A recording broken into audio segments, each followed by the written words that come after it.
আজকের আলোচনার বিষয় সুন্নাহকে আঁকড়ে ধরা। দিনী ভাইরা, আল্লাহ সুবহানাহু ওয়া তাআলা কোরআনুল কারীমে বলছে ইন্নাদ-দীনা ইনদাল্লাহিল ইসলাম, নিশ্চয়ই ইসলামই হচ্ছে আল্লাহর নিকট একমাত্র মনোনীত দিন।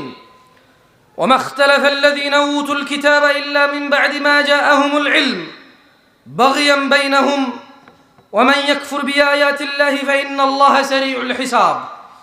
নিশ্চয়ই একমাত্র মনোনীত দিন আল্লাহর কাছে হচ্ছে ইসলাম। আল্লাহ বলছেন যাদেরকে কিতাব দেওয়া হয়েছিল তারা কেবল নিজেদের পরস্পরের বিদ্বেষবশত তাদের নিকট ইলম জ্ঞান আসার পরও তারা মতনৈক্য ঘটিয়েছিল। প্রবলেম কি কোরআন ও সুন্নাহ নাকি নিজেদের মতনৈক্য? কি তারা আল্লাহর আনিত বাণীর কারণে করেছে নাকি নিজেদের বিদ্বেষে করেছে? এই যত দল মত ঝগড়াঝাটি ফাসাদ ফিতনা যা কিছু দেখেন আপনার সামনে ধর্মকে নিয়ে, দিনকে নিয়ে, ইসলামকে নিয়ে, এ সব কিছু হচ্ছে তাদের নিজেদের কোন্দল, নিজেদের বিদ্বেষ। নিজেদের বিদ্বেষকে তারা সফল করার জন্য সহিহ কোরআন সুন্নাহ আসলো ইগনোর করেছে মানুষের নামে। বলেছে আগে শুনি নাই, তুমি কি শুনছো? আর কেউ শুনে নাই, আমার বাপে শুনে নাই, আমার দাদা শুনে নাই, এত বছর থেকে অমুক হুজুর খতিব ও এত বই লিখেছে, ওনার বাপ দাদা অমুক ছিল, ওনারা তো বলে নাই। নিজেদের বিদ্বেষ বশত তারা দিনকে প্রত্যাখ্যান করেছে। ভাইরা আমার, যদি কেউ সফলতা চায়, উপস্থিত আজকের জনতার মধ্যে যদি আমি সহ জান্নাতে যদি যেতে চাই, যদি চাই নিজের সুবহানাল্লাহ বলাটা আল্লাহ কবুল করুক, আলহামদুলিল্লাহ বলাটা আল্লাহ কবুল করুক, আল্লাহু আকবার বলাটা আল্লাহ কবুল করুক, সালাম দেওয়াটা আল্লাহ কবুল করুক, সালাত আদায় করাটা আল্লাহ কবুল করুক, যদি কেউ চায় তার সমস্ত ভালো কাজ আল্লাহ কবুল করুক, তাহলে তাকে সূরাতুল হাশরের এই আয়াতের কাছে ফিরে আসতেই হবে, যেখানে আল্লাহ তাআলা বলছেন ওয়ামা আতাকুমুর রাসূল, রাসূল যা দিয়েছে ফাখুযুহু, তোমরা তা গ্রহণ করো। ওয়ামা আতাকুমুর রাসূল, দিন হিসেবে, ইবাদত হিসেবে, আল্লাহর বন্দেগী হিসেবে, ওয়ামা আতাকুমুর রাসূল, যা রাসূল দিয়েছে করণীয় হিসেবে, আমাল হিসেবে, আদেশ হিসেবে, ওয়ামা আতাকুমুর রাসূল, যা রাসূল দিয়েছে ফাখুযুহু, তা গ্রহণ করো। ওয়ামা নাহাকুম আনহু, রাসূল যা থেকে নিষেধ করেছে ফান্তাহু, তা বর্জন করো। তাই কোনো ইবাদত, কোনো জিকির, কোনো আযকার, কোনো আমাল, কোনো ইবাদত, কোনো বন্দেগী, কোনো নেকি করতে হলে রাসূল দিতে হবে, ওখান থেকে নিতে হবে সাল্লাল্লাহু আলাইহি ওয়াসাল্লাম। আল্লাহ আমাদেরকে বুঝার তৌফিক দান করুন। আমি জানি না লক্ষ্মীকুলার মানুষরা আল্লাহর নবী সাল্লাল্লাহু আলাইহি ওয়াসাল্লামের ওহীকে কিভাবে দেখে, কিন্তু আমি আপনাকে একটা হাদিস পড়ে শোনাইতে পারি যা মুসান্নাফ ইবনে আবি শাইবা ওখানে উল্লেখ হয়েছে, এছাড়া আরো বেশ কয়েকটা কিতাবে উল্লেখ হয়েছে। হাদিসের মান হাসান। আমি আপনাকে হাদিসটা পড়ে শোনাইতে পারি। আল্লাহর রাসূলের ওহীকে আপনি কিভাবে নিছেন, কতটুকু ওহী করে গেছে, আপনি কিভাবে নিছেন আমি জানি না, তবে আমি আপনাকে সর্বোচ্চ হাদিসটুকু পড়ে শোনাইতে পারি যেটা আমি পড়েছি। দেখেন আপনার বুঝে আসে কিনা। ক্বালা রাসূলুল্লাহ সাল্লাল্লাহু আলাইহি ওয়াসাল্লাম, আব্দুল্লাহ ইবনে মাসউদ রাদিয়াল্লাহু আনহু থেকে হাদিসটা বর্ণিত। উনি বলছেন যে আল্লাহর নবী সাল্লাল্লাহু আলাইহি সাল্লাম বলেছেন ইন্নাহু লাইসা শাইউন ইউকাররিবুকুম ইলাল জান্নাহ ইল্লা ক্বাদ আমারতুকুম বিহি। ও আমার উম্মতরা, ও আমার উম্মতরা, ইন্নাহু লাইসা শাইউন ইউকাররিবুকুম ইলাল জান্নাহ, এমন কোনো কিছু নাই, এমন কোনো ইবাদত নাই, এমন কোনো আদেশ নাই যা তোমাদেরকে জান্নাতের কাছাকাছি নিয়ে যায় ইল্লা ক্বাদ আমারতুকুম বিহি, অথচ আমি মুস্তাফা, অথচ আমি মুহাম্মদ ইবনে আব্দুল্লাহ সাল্লাল্লাহু আলাইহি ওয়াসাল্লাম তোমাদেরকে আদেশ করিনি।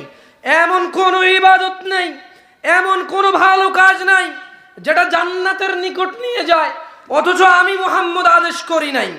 ওয়ালাইসা শাইউন ইউকাররিবুকুম ইলান নার, এবং এমন কোন নিষেধ নাই, এমন কোন বর্জনীয় নাই, এমন কোন খারাপ নাই, এমন কোন গুনাহ নাই যা তোমাদের জাহান্নামের কাছে নিয়ে যায়।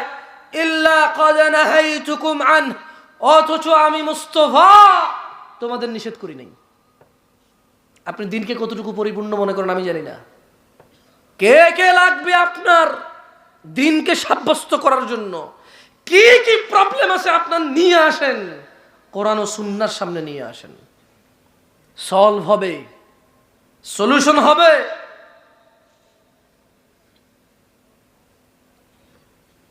আল্লাহর নবী বলছে এমন কিছু নাই যেটা জান্নাতের কাছে নিবে আমি আদেশ করি নাই, এমন কিছু নাই যেটা জাহান্নামে নিয়ে যাবে আমি নিষেধ করি নাই।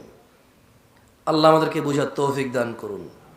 আর শোনেন, আমি তো ওয়াজ করতেছি, আপনাদেরকে বলতেছি, আপনারা ভাইবেন না যেগুলো সব আপনাদেরকে বলতেছি। আমি খুব মাঝে মধ্যে ওয়াজে আসি যখন নিজেরও কিছু বলা লাগে।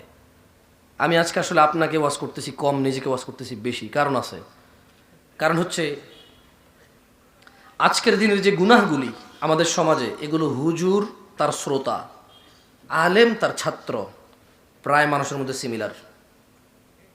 প্রায় গুনাহগুলো সবার মধ্যে আছে। আপনি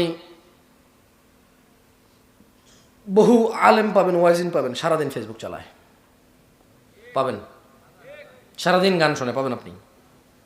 এমন যে নাই নাই তা না, আছে। খালি আপনি গান শোনেন তা না, উনি ওয়াজও করে, গানও শোনে, আবার সেই সুরে গজলও বানায়।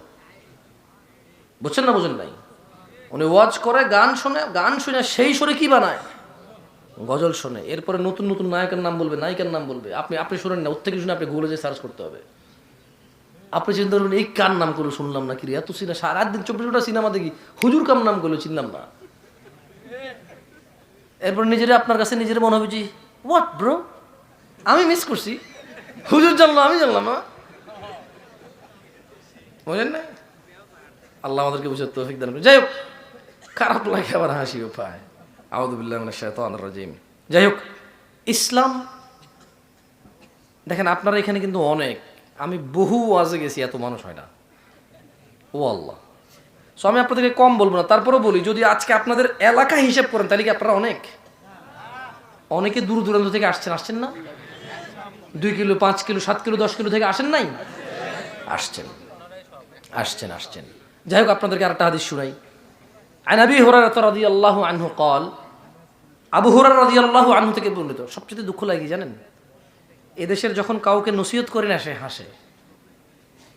এদেশে যখন কাউকে নসিহত করি যে তুমি তো দাড়ি কাটো, তুমি তো জানা করো, তুমি তো ওয়াজ শুনে, তুমি মাইকম্যান, তুমি কেন সালাত আদায় করো না, তুমি ক্যামেরাম্যান, তুমি কেন হারাম উপার্জন করো, হেসে দেয় ওরা সবাই।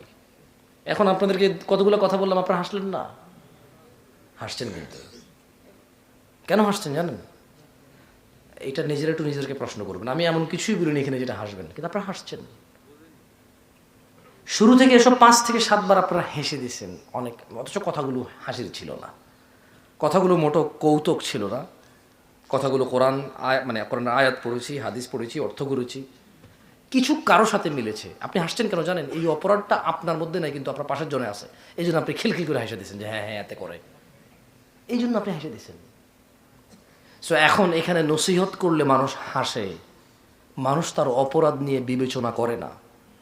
মানুষ তার অপরাধের সাথে নিজের অবস্থান, জাহান্নাম আর জান্নাত তার কি হতে পারে এটা নিয়ে মানুষ আর ভাবে না। এখন বছরে একটা ট্রেডিশন, এলাকায় ওয়াজ করতে আসছে দূর থেকে একজন, না আসলে খারাপ দেখা যায়। এই ওয়াজ কমিটির শুধু একটা টেনশন থাকে, খালি প্যান্ডেলটা ভর্তি হবে ভাই, নাহলে মানুষ থাকবে না। কেন? অমুক পাড়ার অমুক ওয়াজে মানুষ কমেছে, আমাদের ওয়াজটা দেখছো পুরো মাঠে মানুষ আর মানুষ।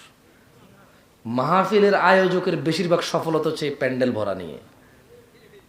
আওয়ামী লীগ তো চলে গেছে, আমি কিছু জায়গায় বলেছিলাম কয়দিন পরে মমতাজকে নিয়ে আসবে এরা শুধু প্যান্ডেল ভরার জন্য, কারণ মমতাজ আসলে প্যান্ডেল ভরে যাবে।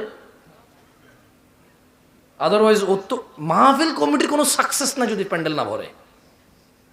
মাহফিল কমিটির সাকসেস প্যান্ডেল পরিপূর্ণ করা, শ্রোতার সাকসেস তার পছন্দের হুজুরের সাথে হ্যান্ডশেক করা, ধাক্কাধাক্কি করা, ছবি তোলা। হুজুরের সাকসেস কিতনা মিলা है।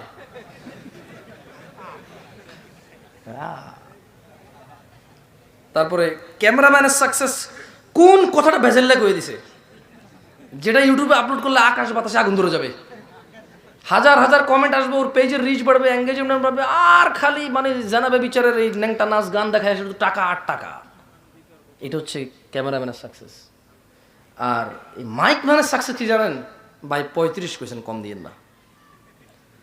ওই শেষ পর্যন্ত বলবো যে আপনি তো দেখছেন টাকা যা ওঠার কথা তা ওঠে না, 30 নেন, আর 4-5 হাজার পরে দিব। ও এরপরে পুরো বছর যেখানে দেখবে ভাই আমার টাকাটা, ওর একটা আনন্দ লাগে খুঁজতে, তোর কাছে টাকা পাই, ও জানে দিবে না, ও জানে দিবে না, ওর একটা ভিতরে একটা গৌরব কাজ করে, ওর কাছে টাকা পাই, ও জানে 35 কাছে 30 দিবে, ঠিক না? মাহফিল কাইন্ড অফ এরকম হয়ে গেছে। আল্লাহ আমাদেরকে আশ্রয় দান।